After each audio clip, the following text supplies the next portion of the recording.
Hello and welcome back to the She Gallery Show. Thanks for being with us. Thanks for being with us, Marina. Thank you for having me. And Cathy. We also have a special guest, Cathy Byme, with us today. And thank you for being with us from home.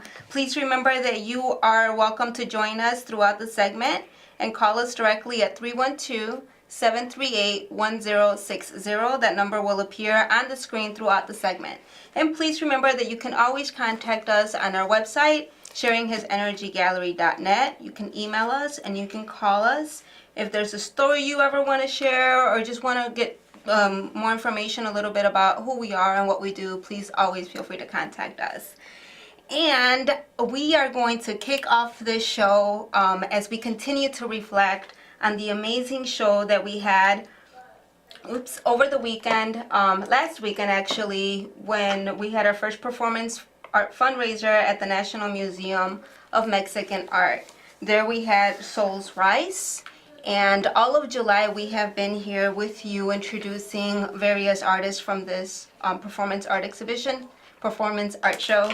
And today we have two of our performing artists that read poetry with us today, and both of these artists are returning artists. They worked with She Gallery in the past. Marina was with us back at at Solar System in 2006 as a painter. And then we invited her back, and this time she said, you know, what I've always really done is I always wrote.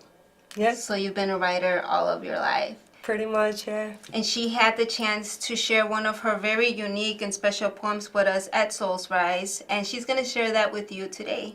But first she's going to share with you another poem that she wrote. Oh, thank you. Marina, how old were you when you wrote this poem? The one that I'm going to read now? Mm-hmm. This one I actually wrote in 2009. Okay, and it was also in 2009 that you started painting. Yes. Yes.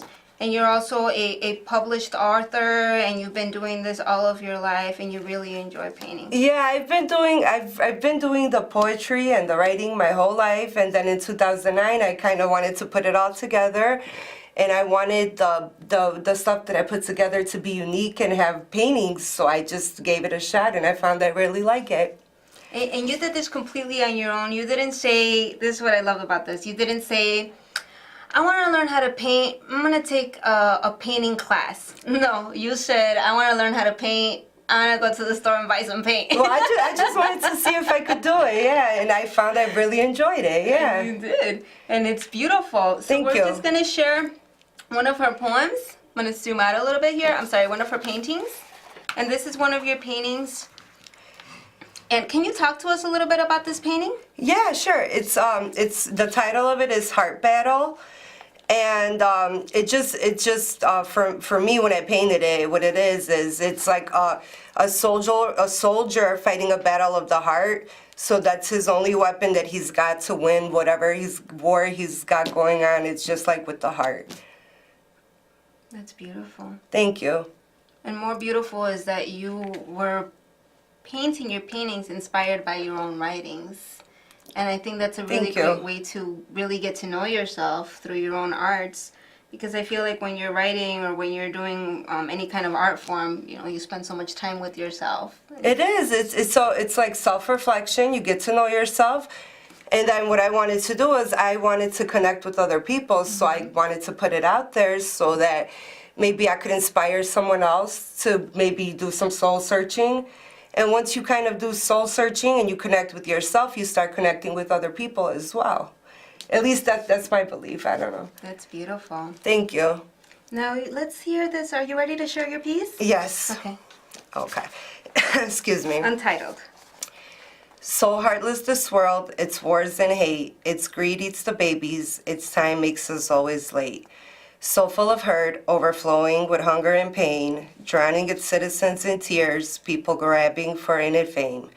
It splits up countries, it separates nationalities, and concentrates on the differences, tricking its babies. Filling the children with unimportant knowledge, trapping minds, not allowing them to grow, to learn further. Traps us with minimal knowledge, leads a bit in every wrong direction.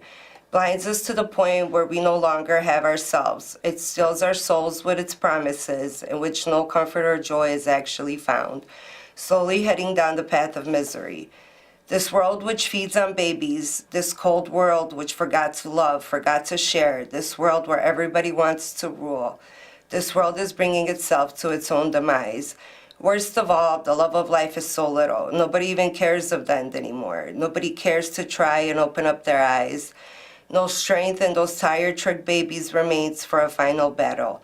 We care not, therefore the world cares not back. Thank you for that. Those Thank are you. really, really special thoughts. And I feel like a lot of people maybe share those feelings or don't express them the way that you have. So thank you for that. Thank you. Can you talk to us a little bit about how you were feeling or what you were going through at this time that inspired you to write this? I guess, like, life experience, and I've always felt like we could do so much better, like, as a human race, as a society. We could do so much better. We have a younger generation coming after us, and we can leave them such a better world. And I just wanted to express that, and that's what was going through my head. Mm-hmm.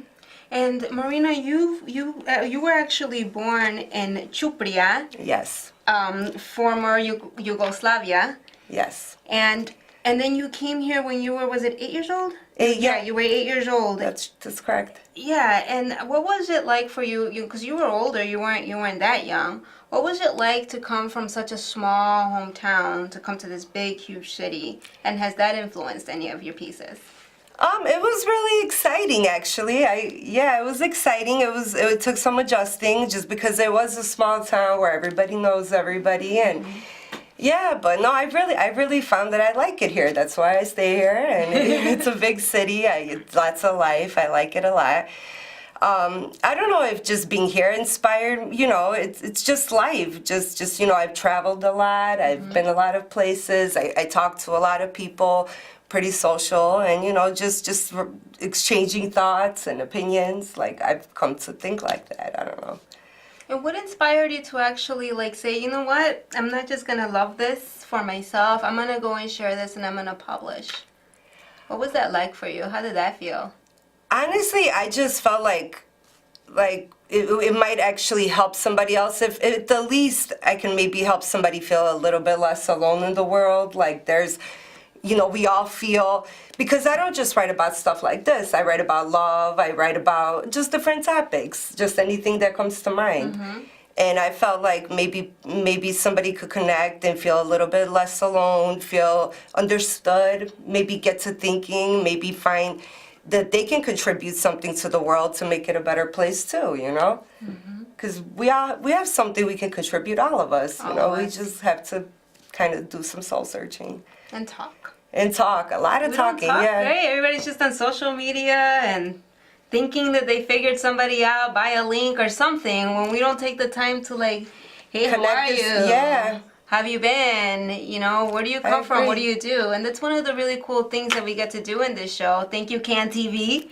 Good thing I talk a lot and you still allow me to do this every season. We're on season 4 and we're very grateful, and to continue to share these opportunities to be able to hear from more people from our own neighborhoods that we would have probably never been able to hear about. You may be Marina's neighbor and never knew that she was this amazing person, and that she may actually... I'm pretty talkative. My neighbors know me. Help your children, yeah, right? Talking to the wrong person. Well, we'll extend this neighborhood, and you could have a larger set of neighbors. So Marina, the second piece that you're going to share with us is a piece that we all got to hear at Soul's Rise. And I love it. I love it. Thank you. It's really powerful, and I feel it's very brave of you to talk about these things that people don't want to talk about. It's one of the cool things to have brave women like yourself. Last week we had Joy Wright. We're also going to hear from Cathy Byrne. These are really special women who are taking some of these really uncomfortable truths and bringing them to your face in a really beautiful way. And I just really want to thank you for that, for not only for being with us back in December of 2016, but also for coming back and joining us for this last fundraiser that is helping us raise funds for an art and education center, so we could continue to have these conversations and have workshops and literacy programs and anything that can help inspire not just the youth, but also teenagers and adults. We all need a little bit of help. And the cycle continues. Thank you. This is I'm grateful that you're having me on the show. So thank you so much for all those opportunities. And it just continues. So you are all gonna hear "What If." Thank you. What if the moon had a portal a way out of hell? What if the earth crashed into the sun, go to sleep, never to wake well? What if God had enough and said this was a bad plan? What if we are being tested to see what is man? What if your soul was being tried, the earth's rotation coming to a still, the end of days here now? What if it was all real? What if we're here to grow, learn from one another, help your sister, help your brother? What if this was your last day to figure out what is darkness, what is light? Would you be able to say you did your best to evolve, to do not wrong, but right? What if we're pieces to a puzzle, all different, yet valuable and the same, each to do their own part, not to belittle and blame?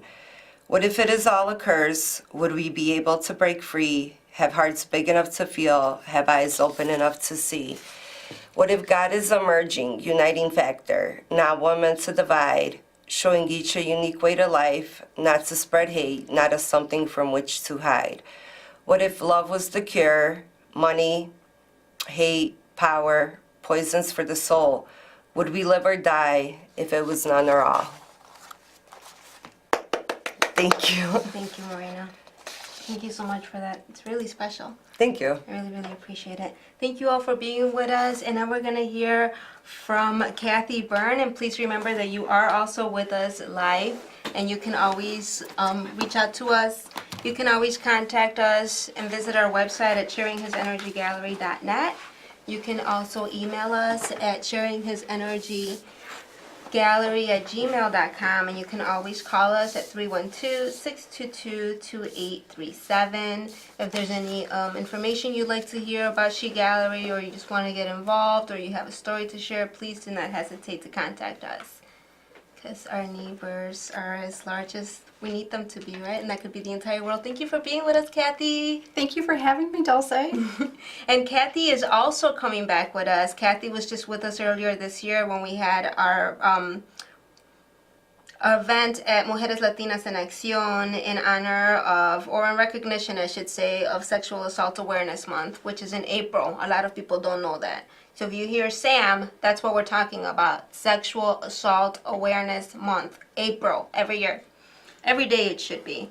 And I had the pleasure of meeting Cathy through Janet. Janet's a director at another nonprofit, Faces and Voices Project. Yes. Yes, and I had a call out, and I was looking for a woman who had an advocacy for this topic or personal experiences, and Janet reached out and said, can I invite my students, even though they were all over the world? I said, absolutely. And we had a great pleasure of having some people here from Chicago and some people from all over the world. We got to read their poems, and it was a really special event, and we really thank everybody for that, and especially Janet, because she's helped us unite. So that was our first experience with Cathy Byrne, and then she returns back. I invite her back, and she says, yes, I'll read this poem with you for your fundraiser. So she helped us with that. Thank you again so much. All of everybody that helped with this fundraiser, not just the producers, but all of the artists. It was a lot of work. It was a great show. I couldn't be more grateful for that. So thank you all for doing that. So Cathy, you are not only a writer, you come from a background which advocates for domestic violence. Is that correct? Do you want to talk to us a little bit about that? Sure. I am a domestic violence survivor, and I attribute my writing to my survival because I had a situation where I didn't even realize I was a domestic violence victim, and my cousin realized that there was something not right with me, and she talked with me and said, I think you're a victim of domestic violence. And I said, that's not me. I'm smart, college educated, white picket fence, middle class girl, and I've never been hit. And she had me go to betweenfriends.org and go and look at the questions on there, asking it whether you're a victim or not. There are all sorts of questions that give you insights. And I answered yes to all the questions. then when I realized perhaps I am a victim of domestic violence, I wanted to go and talk to somebody, and they also have resources on their page. So I went to Lifespan, and that was in 2006, and I got counseling and I got some wonderful help.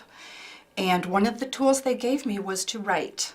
They said, when you consider the wheel of domestic violence, we victims like to live in the honeymoon phase and think that that's reality, but it isn't. The phase that is real is the phase where they have their acute explosions. And what I had to do was write every night about the bad things that happened. And I kept a journal, and I had it password protected on my computer, and I would go back to it whenever I had doubts. And that gave me the strength to eventually get out of a very abusive marriage. So that was the beginning of my writing. And then with Lifespan, they asked me to tell my story. This was just in 2017, because I've had a lot of years of healing now. And in order to tell my story, I had to write it. So that just got me continuing with writing. And when you asked me to write for the Mexican Museum, I have another passion, which is politics. And I'm very disturbed with the current administration and with things happening on the southern border. And it felt really good to kind of break out of my shell and write about a different topic and write a love letter to my Hispanic sisters. Thank you, So- Cathy.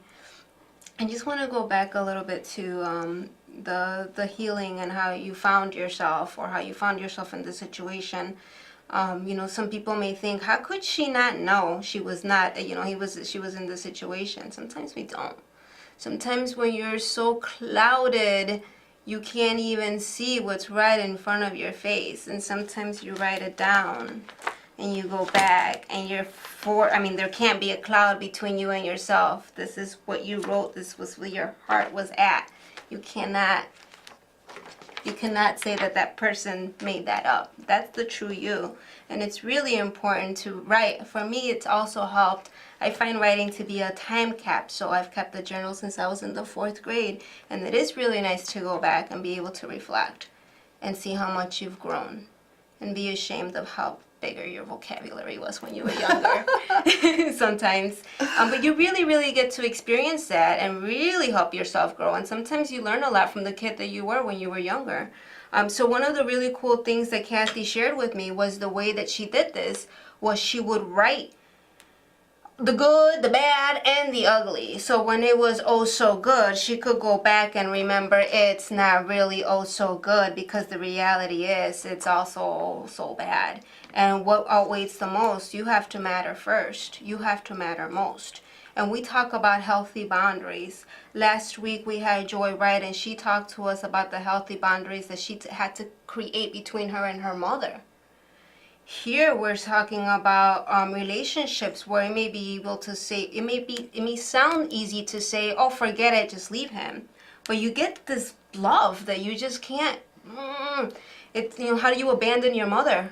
How do you abandon love? And you can't welcome everybody. So what do? You create healthy boundaries. And you've been able to create healthy boundaries with your ex-husband now. And congratulations for leaving that situation. Thank you. I also left the situation, exact same thing. I was in a domestic abuse relationship for years. Years. I was in the hospital, black eye, embarrassed, still got married. Oh my God, how stupid. I know. And it wasn't until I left and I went and I saw my counselor, and she said, when was the last time he hit you? And I said, oh man, that was just 4th of July. And she said, how many times did he hit you? I couldn't count. I was so mad. I said, fuck, I was in a domestic abuse relationship. How did I allow that for 4 years? You live and you learn. You live and you learn, and you stay proud and you stay positive, and you hopefully influence and help others. Thank you for that. Thank you. And that is one of my goals, is to speak more, especially to women perhaps my age and older who have a vision of domestic violence like I had. My vision was that I thought domestic violence was people being hit. And it's so much more than that. It's spiritual, it can be sexual, financial. There are many facets to domestic violence, and there are certain people that do not have the correct definition, so they may be sitting in the middle of it and they don't know it. So that's a goal eventually, is to speak and educate and help women understand what they might be living. And a lot of it is strictly control. Power and control. Power and control, and that's it. Yes. It's not about sex. It's not about even No. having money. It's not about any of that. It's just about having that control. And I think it's really important to create those healthy boundaries if you're going to continue to love that person, or just leave. You're not obliged for anything or to do anything at all at any point. And then you went on into saying, you know what, this isn't the only thing that bothers me, and if writing helped me with this, then maybe it can help me with something else that was bothering me. And it is very disturbing what's going on. It's insane. Oh, goodness. It's insane. Yes. We are insane. I mean, people think that artists are insane. Jesus Christ, are you kidding me? I mean, my God, I'm just some common sense, people. Please, some common sense. So we are speaking to somebody that says, you know, I was this picket fence, you know, maybe some people thought you were like privileged in some ways, but at the end of the day, you're a human. You know, I have some wealthy friends, and my poor friends say, all those rich people, and I say, it's not their fault they're rich. As if it was a bad thing, you know, because at the end of the day, it's not really about racism. It's about social class, and we have a lot of education to teach some people that maybe are wealthy and don't want to fall into this category just because they're not culturally educated. So She Gallery wants to help educate you. And from the words of Cathy Byrne, and she writes us a love letter, our minority woman, she writes us this lovely letter, and thank you so much for being with us and for being so brave to share all of your words and poems with us. We look forward to seeing you again. Thank you, Dulce. So this is entitled, Who Are You, Brown Girls? Who are you, my brown sisters? Who are you to me? To this white woman who in Trump's world has been given the deplorable freedom to stand over you, to judge you, to persecute you. I'll tell you who you are to me. You brown girls are my countrymen who stand right beside me and shine your white teeth and deepest brown eyes to illuminate our partisan world on every side. You are warriors who in today's world have to sadly stand battle ready because the bigots have been unleashed to let their ugly freak flags fly. You are my colleagues, brown girls, who work beside me, and with your lilting laughter, make my dreary days more fascinating. You are children with your innocent fresh eyes that brim with the hope your parents continue to pass down to you, no matter your state of affairs. You are elders that have rich, bold histories handed down generationally, filled with the tapestry of all the days gone by. You brown girls are sunflowers standing tall who refuse to wilt in the face of prejudice. You are chefs with your delicious sauces and recipes that make me want to curl up in your kitchens, inhaling precious dishes for eternity. You are graceful dancers who bring your splendid culture to the dance floor with songs like Crystals and moves not like Jagger, but better. You brown girls are my sisters who exhale bright, vibrant colors in every word of your beautiful singing language. You are courageous soldiers who go about your days undaunted, not knowing which corner persecution might be lurking around, waiting for you, with beady eyes and snarling lip, ready to pounce. You are optimism, dear brown girls, because your lives in this country can sometimes be grueling and unfair, but these things don't keep you from living with relentless joy and gusto. You are doctors, business owners, lawyers, artists, writers, nurses, teachers, and so much more. And I admire you greatly for your magnificent achievements. You are Mexicans, Puerto Ricans, Guatemalans, and more, and I see you here. You are in the streets of Pilsen, in the neighborhoods of Little Village, and in your businesses in Hegwisch, where you receive me and those like me with open, welcome arms into your communities, because that is who you are. I see you, brown girls, dear brave and beautiful warrior sisters, and I applaud you, I envy you, I strive to be like you. Who are you, brown girls, to me? This white girl who's been given Trump's deplorable privileges? You are Americans, and you are home. Thank you. I'll see you next week.